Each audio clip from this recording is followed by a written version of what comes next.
Good morning, everyone. My name is Andrew Hall, but you may call me Dr. Kennard, and this is the Disappointed Cat Morning Show. It's Friday. Thank my fictitious God. It's Friday. And there's good news. And there's good news. And there's news. We're going to cover relatively positive news. But first, let's start off with good news. Mets news. Okay, news. Here we go, everyone. California maskless woman in store convicted of trespassing. And there she is. I don't know if she's a Karen. I don't know if she's Becky. Well, let's actually find out what her real name is. This is in Westminster, California, of course, from Associated Press. A Southern California woman who refused to wear a mask or leave a grocery store last year was convicted of trespassing and obstructing a business or customers.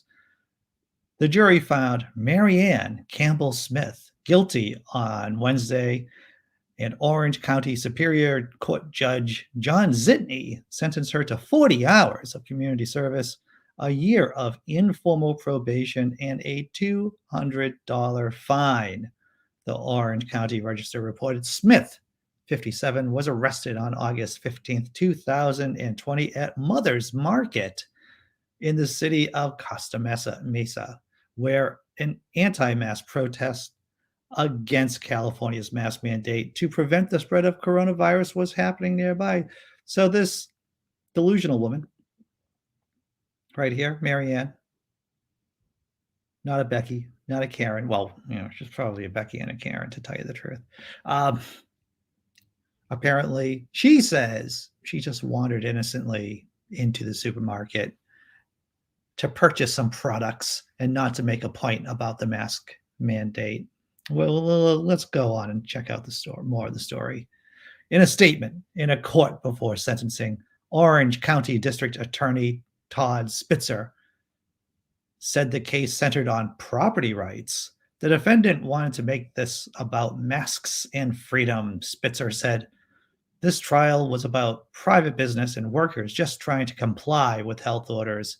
Instead, she bullied her way around the store and yelled at masked elderly shoppers that they were part of a government conspiracy. Yelled at elderly masked shoppers. She looks mean. I'm going to tell you. She looks mean. Maybe a little, maybe. Smith said she cannot wear a mask due to a medical condition. And her lawyer said she went into the store to get food, not to protest. I wonder if her homeopath told her she can't wear a mask, or maybe her chiropractor. I don't know. I doubt she has a real medical condition. Defense attorney Frederick Fasinelli questioned why Smith wasn't charged with violating mask requirements that have been added to Costa Mesa's municipal code. This thing is all political, Fasinelli said. They are trying to shoehorn in these trespassing charges because they don't want to touch the third rail of politics that is a mask mandate. And, I think he has something. I think there's something to be said here, because if the DA has to be elected, right, the district attorney, maybe he doesn't want to risk his career or his position for charging someone with a mask mandate crime. Does that make sense, microphone? That makes sense. Moral cowardice, is it, microphone? Probably moral cowardice. What did you say? If she was black, she'd probably be shot. She may not be shot, but she certainly wouldn't have gotten just a little bit of community service and non-supervised probation. And yes, I know, microphone, people who are black in this country do have statistically higher chances of getting shot. So you're right about that. Maybe I misspoke. Microphone, everyone. Speaking reason. I'm going to check out the chat and see how you're doing. I'm in a good mood this morning. I don't know. Positive news. This woman got arrested and convicted. She hasn't changed her ways, I'm sure, but at least it's something. BigZebra.com. 40 hours of community service is a lot, especially if you're ordered to clean up wombat droppings with your bare hands. You're right. I don't think there are any wombats wandering around Southern California, but if there were, it would be tough. Big zebra. Oh, 420. Her acupuncturist told her she can't wear a mask. This is a true story. I was thinking about going into acupuncture. I was thinking about being an acupuncturist when I was young, just out of college. There's a school in Watertown, Massachusetts, and I actually took a tour of the facility, and I realized I can't do this. Just too much woo, just too much non-science, just too many chakras, too much chi. Yeah, I don't think I could do acupuncture. But I was tempted, everyone. I was tempted. Maybe a third stage Karen. Maybe she is. Oh man. I'm happy about it being Friday, everyone. 9:30 is the after party after show. If you want to be on the panel, the link is in the description below if you want to check it out. All right, so saying hello to everyone. Big Zebra, of course, is in the house. Tobin Templeman. What did I do last night? I saw like 3 episodes of Squid Game last night. And there are, I think Squid Game, just like most art, is a Rorschach test, right? In other words, you see things in it that, you project things onto it. And I've noticed a lot of people critique Squid Game on some of its more technical merits or non-merits, as the case may be. But I think the reason, and this is obvious, right? The reason why people like Squid Game is because it is an allegory for toxic capitalism. And when the message is that powerful, sometimes a lot of other things can be lacking. That's my own personal opinion about Squid Game. I like it. I enjoy it. And if you haven't heard about Squid Game, I believe it's on Netflix. 9 episodes, I think. It's a quick show. Good morning, Dee Parks. All right, and Davos. Yo, what's up?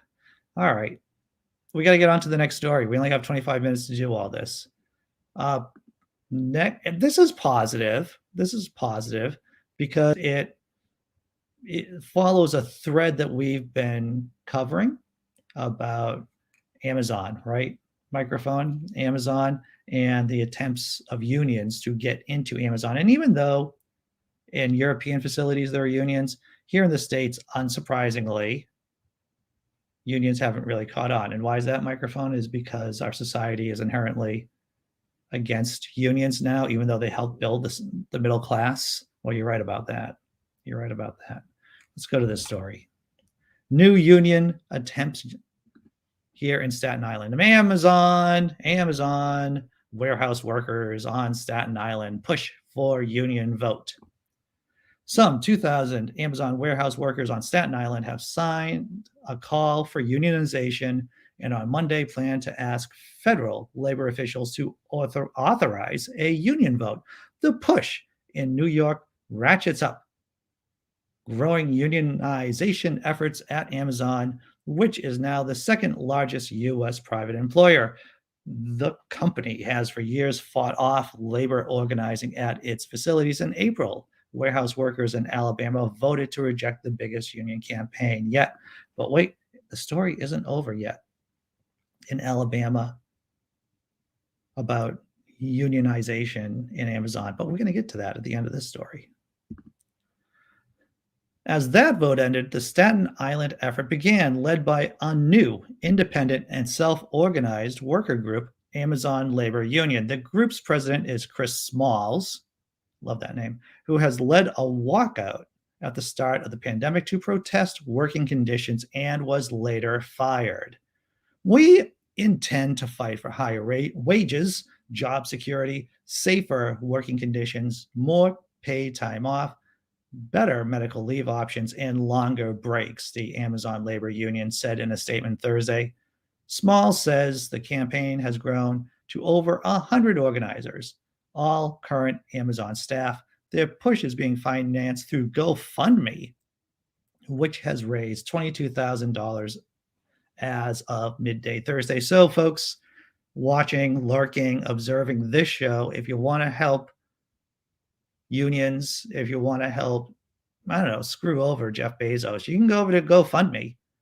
And I imagine the name of the GoFundMe campaign, at least you look at Amazon Labor Union. You search for Amazon Labor Union and you'll probably find their GoFundMe page, because I think it's fantastic that a unionization effort is being funded by GoFundMe. The National Labor Relations Board will need to approve the workers' request for a union vote on Monday afternoon. Smalls and his team plan to file some 2,000 cards signed by Staten Island staff saying they want a union vote. The push is targeting 4 Amazon facilities in the Staten Island cluster, which are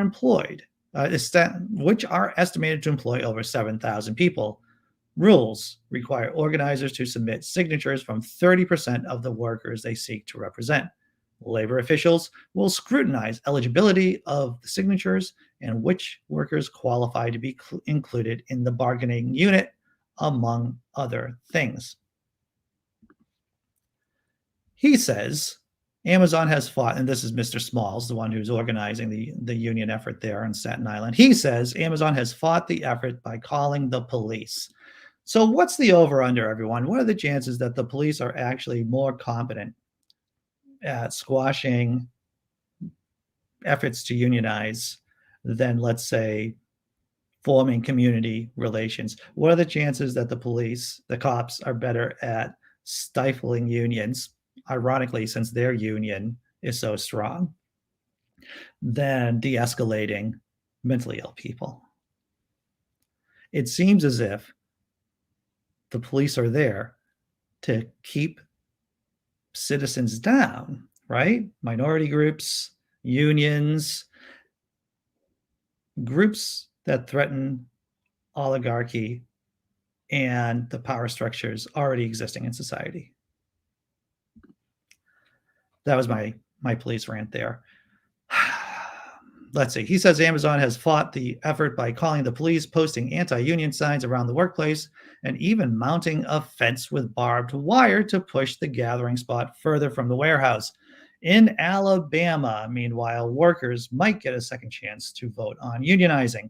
A federal labor official has sided with the National Retail Workers Union in finding that Amazon's anti-union tactics tainted this spring's election sufficiently to scrap its results and recommending a do-over. Woohoo! Do-over! A regional director is now weighing whether to schedule a new election. The International Brotherhood Teamsters has also been targeting Amazon. That includes a push for warehouse workers in Canada. Yes, Canada. So there might be another vote in Alabama to get a union into Amazon. See, that's positive news. 2 positive news stories. And the last story is super, super positive, everyone. But before we do that, let's do, we do have time for the halftime tummy rub show. We're going to do something funny, maybe feline.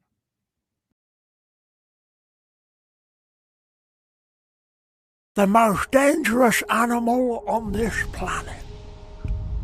A violent creature filled with hateful thoughts and a lust for blood. Teeth like razors to suck the meat from your bone.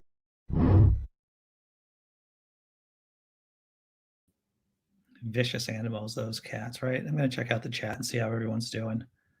Let's see, scrolling down. Hey, what's up, Iron Charioteer? My favorite types of chariots, because Yahweh is powerless against the iron chariots. Divide and conquer. That's the nature of the police. That's the nature of oligarchy. Unions are the opposite. It's almost as if it's in the name, unions, right? And that's right, Tesla Ranger. The police have their union. They don't care about anyone else's. Indeed. What's up, John Hudson? What did I miss? Amazon. Looks like there's another union effort over at Amazon. And of course, there was a woman in Southern California who got convicted of a crime of trespassing because she wouldn't wear a mask at a grocery store. That's a synopsis of those two stories right there. Microphone is a member of the International Union of Recording Devices and Amplifiers. I think, is that what you are? Do you have your union card? Yes, you have it in your back pocket. You don't have pockets.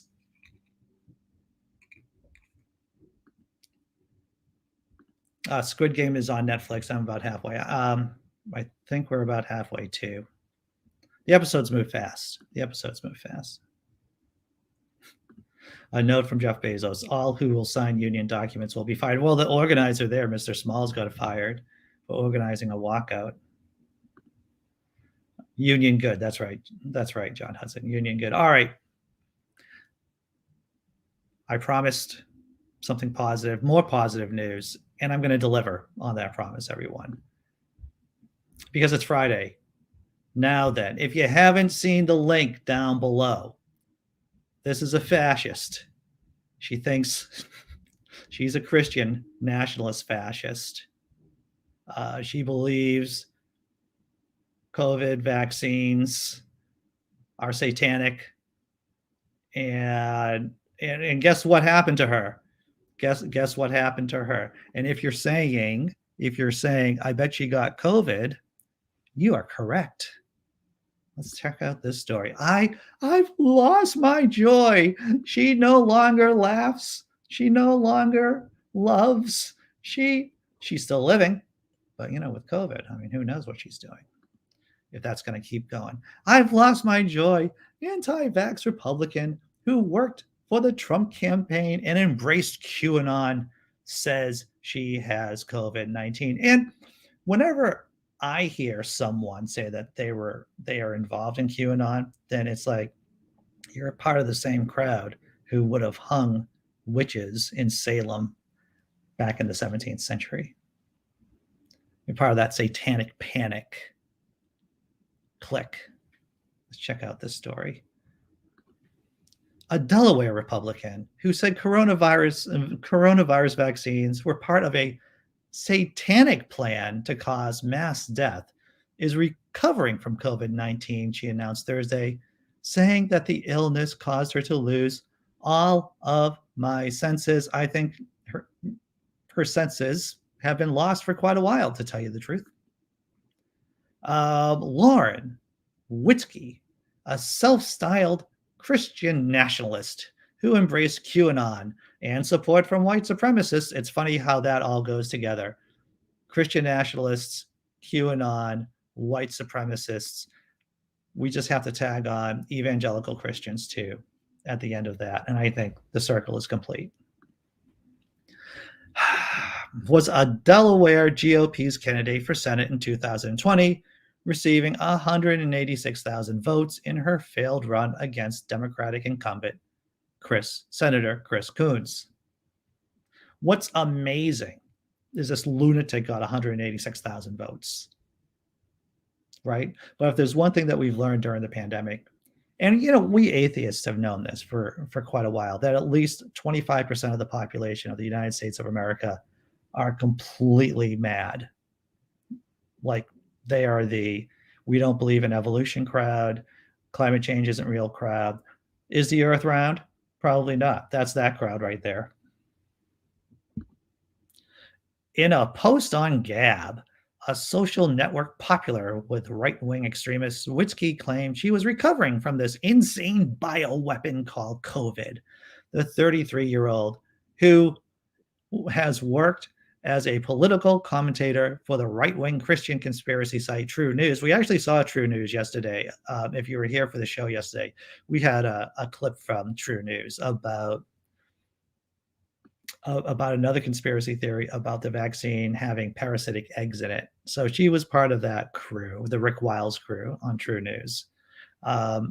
She said, so she worked as a political commentator for the right-wing conspiracy theory site True News. She had decided not to tell anyone earlier that she had the coronavirus, so as not to alert the shit libs in the media. And am I a shit lib in the media? Well, I'm more of a fart because I'm not that popular. Yeah, you're not really a shit lib. You're more like a fart. That's cruel. That's really cruel. Microphone. Uncalled for. Uncalled for. This bioweapon is demonic, she wrote. I've lost all of my senses and struggle with constant indifference, brain fog, and I've lost my joy. Oh, my fictitious God, this woman has gotten more stupid, she's saying. She has brain fog. I think that isn't going to dull the crazy thoughts going into her head. I think they're just going to exacerbate them. They're just going to amplify the stupidity. Oh.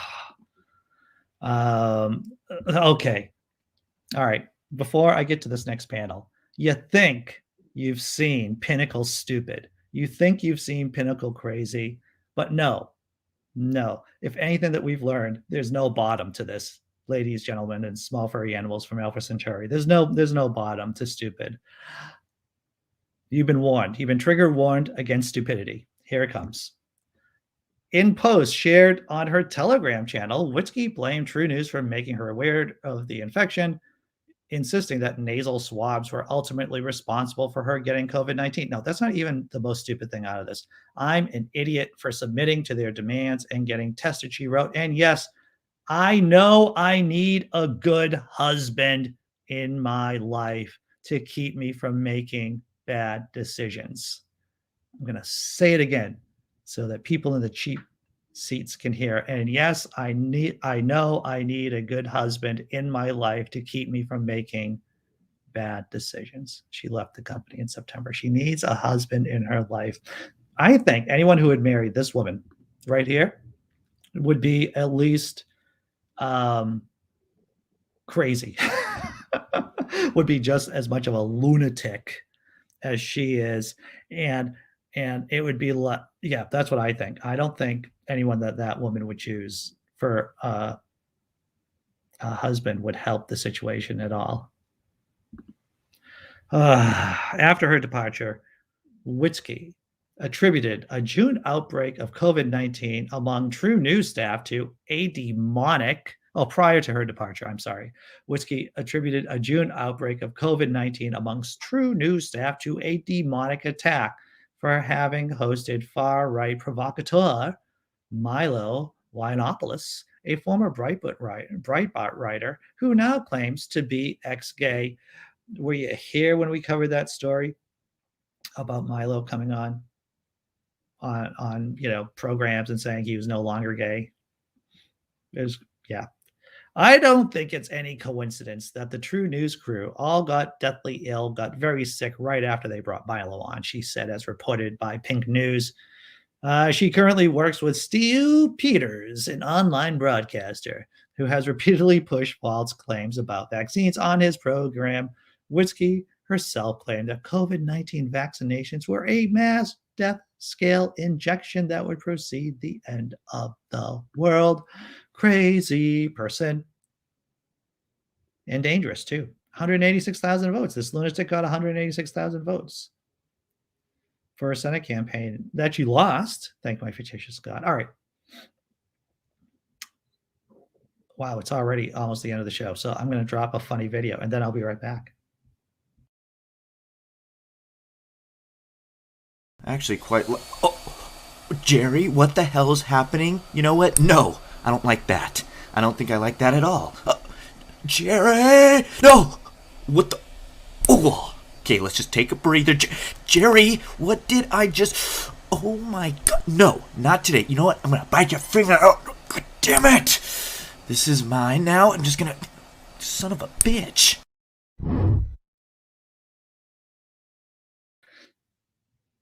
These stories should have put a smile on your face, but that little video right there, that should propel you through the weekend, everyone, until we meet again on Monday, unless you're here for the after party after show at 9:30. Hey, there's no ads on this channel.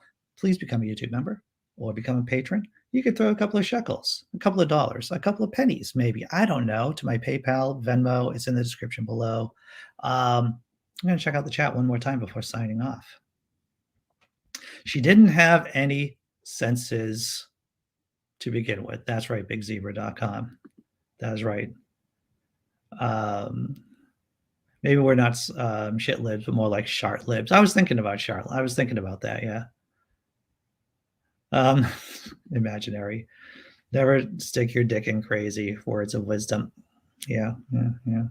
I should have learned that lesson a long time ago, everyone. I had some issues. If you ever listen to me talk about my past relationships, it's been a rocky road. Not now. I'm in a great relationship now, but I have a bad batting average. Wow, Dee. A bunch of lunatic men on the internet. Bunch of lunatic men. All right, Tesla Ranger. What makes her think she has a choice in a spouse? That's up to her father and suitor, right? That is exactly true. All right, everyone. Thanks for watching. Maybe I'll see you at 9:30 for the after party after show. I'm going to drop a video thanking patrons and YouTube members. Take care. Phil Lister, you just popped in. End of the show, brother. I'm sorry, but there is the after party after show.